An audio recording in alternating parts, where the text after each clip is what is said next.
Bonjour, je vous présente cet ouvrage. Paul-Laurent Assoun, Le démon de midi.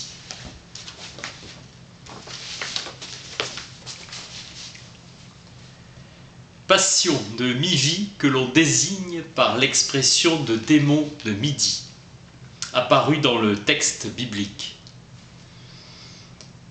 Se dégage un portrait métapsychologique du démon saisi en son réel inconscient. Midi, moment de la journée où le soleil est au plus haut de l'horizon, heure qu'il choisit pour sévir.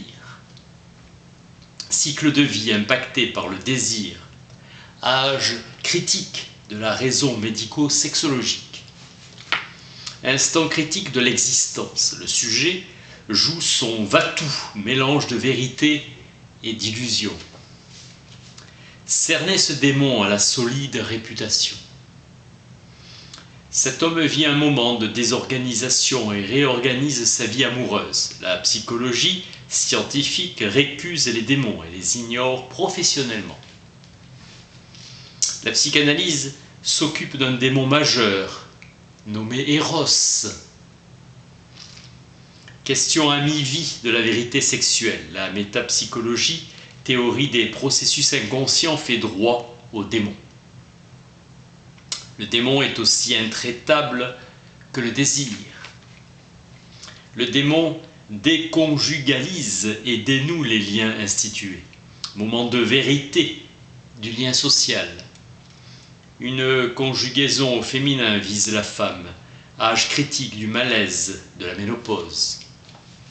Le déclenchement s'opère sous le signe de ce que Nietzsche appelle « seconde jeunesse ».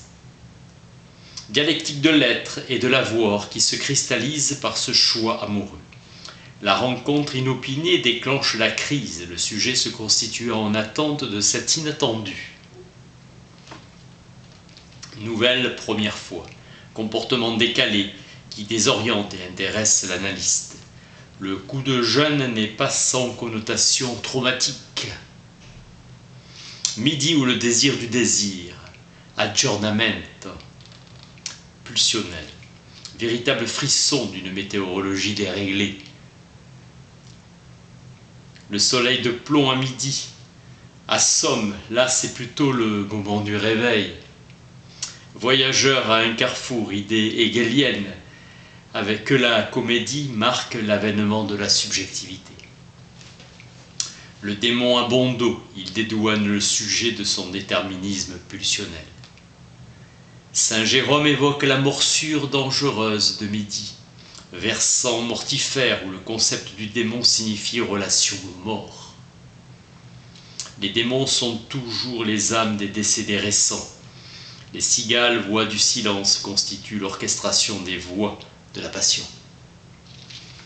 Pan ou le démon tauride, accès de notre démon au statut de héros. Là commence la tentation de pouvoir, où l'homme de bibliothèque et de savoir s'engage dans l'action. Égarement du milieu de la vie pour le moine. Le transfert de savoir constitue l'un des lieux électifs de ces mouvements de déplacement, du savoir à la jouissance. Lui qui excelle dans le savoir, le voilà qui traverse un moment précieux de non-savoir. L'être du démon est projectif, le diabolique se traduit essentiellement par le sentiment d'une altération par la pulsion propre.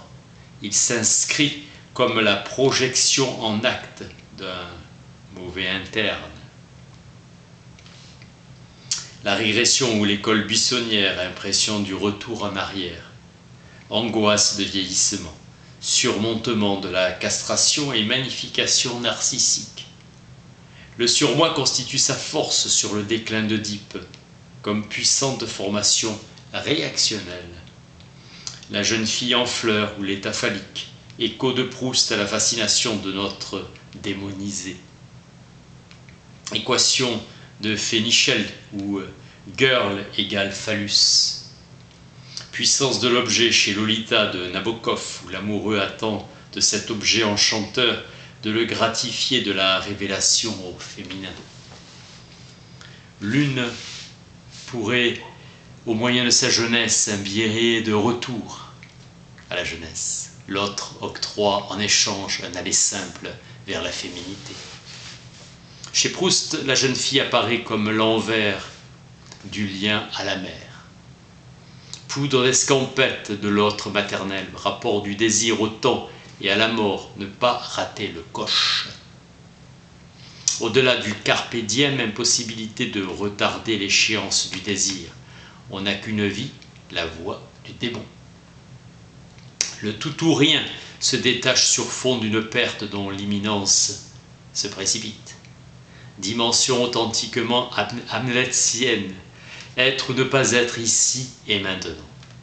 Réouverture vers le futur même, accompagnée d'imbroglio vaudevillesques. Le temps cesse d'être l'image mobile de l'éternité platonicienne, pour se poser comme le présent rendu sensible, vécu comme l'injonction d'une réitération sans fin, reduplication de cet instant en son unicité, où le sujet, perdant la mémoire, l'instant s'éternise. Nietzsche se donne pour tâche de préparer un grand midi, au rebours de la tendance sécuritaire qui fait répugner au danger, penchant à exclure la mort des contes de la vie. Qui n'engage pas sa vie dans la pensée de la mort ne désire pas. Fond de l'histoire de Freud, où la tentative de mettre à jour sa vie en conformité avec la vérité de son désir. Paul Laurent Assoun, le démon de midi. Merci.